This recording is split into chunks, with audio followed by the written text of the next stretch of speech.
তো আজকে আমরা জানবো পঞ্চপ্রয়াগ সম্পর্কে। পঞ্চপ্রয়াগ কি এবং একে কিভাবে মনে রাখবো এক্সাম পয়েন্ট অফ ভিউতে। দেখো, পঞ্চপ্রয়াগ জানতে গেলে চারটে জায়গা থেকে যে চারটে রিভার এসছে সেটা আগে জানতে হবে।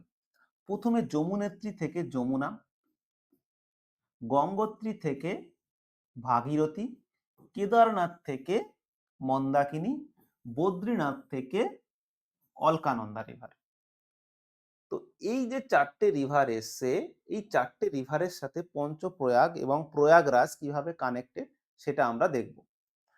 প্রথমেই বদ্রীনাথ হলো ভগবান বিষ্ণুর উপাসনা করা হয়, ভগবান বিষ্ণু। আর কেদারনাথ উপাসনা করা হয় হলো শিবের বা রুদ্র। ঠিক আছে? তাহলে এই বদ্রীনাথ থেকে যখন ফার্স্ট অলকানন্দা বেরিয়ে আসে, ধলিগঙ্গা নামে একটা রিভারের সাথে মেশে এবং যে মিটিং পয়েন্ট সেটাকে বলা হয় বিষ্ণু প্রয়াগ। বিষ্ণু প্রয়াগ কারণ এখানে বদ্রীনাথে কাকে উপাসনা করা হয়? বিষ্ণুর উপাসনা করা হয়। তারপরেও কিন্তু ডমিনেটিং রিভার থাকে অলকানন্দা। অলকানন্দা কিছু দূর এগিয়ে গিয়ে নন্দাকিনী নামে একটা রিভারের সাথে মেশে। এই হলো নন্দাকিনী। তাহলে যেখানে মেশে সেই মিটিং পয়েন্টটার নাম হলো নন্দপ্রয়াগ। নন্দপ্রয়াগ। ওকে। এই নন্দাকিনীর সাথে নন্দপ্রয়াগে মিট করার পরেও নাম থাকে অলকানন্দা, কারণ পাঁচটা যে প্রয়াগ আছে, পাঁচটা প্রয়াগের প্রত্যেকটাতেই কিন্তু অলকানন্দা বিদ্যমান। তাহলে অলকানন্দা তার কিছু দূর এসেই পিন্ডার গঙ্গা নামে একটা রিভারের সাথে মিলিত হয় বা পিন্ডারি রিভার। সেই জায়গায় কর্ণপ্রয়াগ নাম দেয়া হয়েছে। কেন না, এটা দাবি করা হয় যে মহাভারতের যে কর্ণ ক্যারেক্টার ছিল সেটা এইখানে বসে সে তপস্যা করেছিলেন। তারপরেও নাম থাকে অলকানন্দা।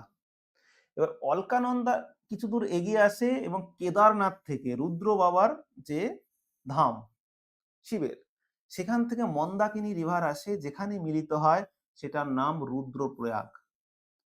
পরীক্ষায় এইটা থাকবে, এইটা আসলেই আমরা ভুল করি। আমরা একটা মাথায় রাখবে, প্রত্যেকটা রিভারের সাথে প্রত্যেকটা প্রয়াগের সাথে অলকানন্দা আছে। তাহলে মন্দাকিনী কোথা থেকে এসছে? কেদারনাথ থেকে। কেদারনাথে কি আছে? শিব আছে। তাহলে শিবের আরেক নাম কি? রুদ্র। তাহলে মন্দাকিনীর সাথে যেখানে মিট করবে সেটা রুদ্রপ্রয়াগ হবে। তারপরে এটা আবার অলকানন্দাই নাম থাকে এবং কিছু দূর গিয়ে গঙ্গোত্রী থেকে আসা ভাগীরথীর সাথে মিলিত হয়ে যেখানে হয় সেটা হলো দেবপ্রয়াগ। এই শিব আর বিষ্ণু দুজন মিলিত হয়ে রুদ্রপ্রয়াগে তো অলরেডি মিলিত হয়েই গেছে। তো তারা যখন গঙ্গার সাথে মানে গঙ্গোত্রী থেকে আসা ভাগীরথীর সাথে মিলিত হচ্ছে তখন নাম দেবপ্রয়াগ। আবার এই দেবপ্রয়াগের পরেই কিছু দূর গিয়ে নাম হয় গঙ্গা। গঙ্গা যখন যমুনার সাথে মেশে সেই জায়গার নাম হলো প্রয়াগরাজ। প্রয়াগ রাজ। এর আগে নাম কি ছিল? এর আগে নাম ছিল এলাহাবাদ। এবং এখানে ত্রিবেণী সঙ্গম আছে। ত্রিবেণী, এলাহাবাদের ত্রিবেণী সঙ্গম আছে, যেখানে কিন্তু কুম্ভের মেলা হয়। কুম্ভ মেলা। কুম্ভ মেলা ভারতবর্ষের 4 জায়গায় হয়। কোথায় হয়? প্রথমে বললাম এটা হলো এলাহাবাদ বা প্রয়াগরাজ, তারপরে উজ্জয়ন, তারপরে হরিদ্বার, তারপরে আছে নাসিক। এই 4 জায়গায় কুম্ভের মেলা বসে। কি না, এটা এটা 4টে জায়গার ইম্পর্টেন্ট কেন? কারণ বলা হয় যে সমুদ্র মন্থনের সময় যখন অমৃত বেরোয়, অমৃত নিয়ে যখন অসুরদের সাথে লুকোচুরি হতে থাকে, মানে দেবতারা নিয়ে পালাতে থাকে, তখন কয়েক ফোঁটা এই 4টে জায়গায় 4 ফোঁটা পড়ে। তার জন্য এই 4টে জায়গায় কুম্ভের মেলা হয়। তো এই হলো আমাদের পঞ্চপ্রয়াগ। ঠিক আছে? এইখানে আরেকটা বিষয় দেখবে যে আমরা এই যে যমুনা থেকে যমুনেত্রী বেরিয়েছে, এই যমুনাটা কে বলতো? এই যমুনাটা হলো যমের বোন, যমরাজ, গড অফ ডেথ। তার জন্য দেখবে ভাইফোঁটার সময় আমরা বলে থাকি, যমুনা দেয় যমকে ফোঁটা, আমি দিই আমার ভাইকে ফোঁটা। ঠিক আছে? এখানে আরেকটা বিষয় জানার হলো, দেখো আমরা কেন মনে রাখবো এই যুধিষ্ঠির পঞ্চপাণ্ডব যাকে বলা হয়, পঞ্চপাণ্ডবরা কিন্তু যখন তাদের কুরুক্ষেত্রের যুদ্ধ শেষ হয় এবং যুধিষ্ঠির রাজা হয়, কিছুদিন রাজত্ব করার পর, ব্যবস্থা ঠিক করার পর, অভিমন্যুর ছেলে, অর্জুনের পুত্র অভিমন্যুর ছেলে পরীক্ষিতকে হ্যান্ড ওভার করে দেয়।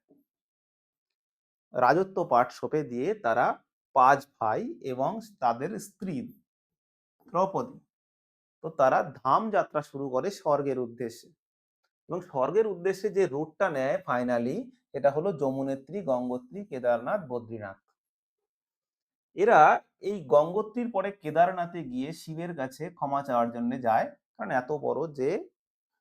এত বড় যুদ্ধ হয়ে গেছে, প্রচুর লোক হানিহানা হয়ে গেছে, তার জন্য কিন্তু শিব সেখানে দর্শন দেয় না। না দেওয়ার জন্য সেখানে কিন্তু একটা মন্দির তৈরি করে পঞ্চপাণ্ডব মিলে, যেটা কেদারনাথ মন্দির বলা হয়, যেটা আজও আছে, রিকনস্ট্রাকশন করে এই স্টেজে এখনো আছে।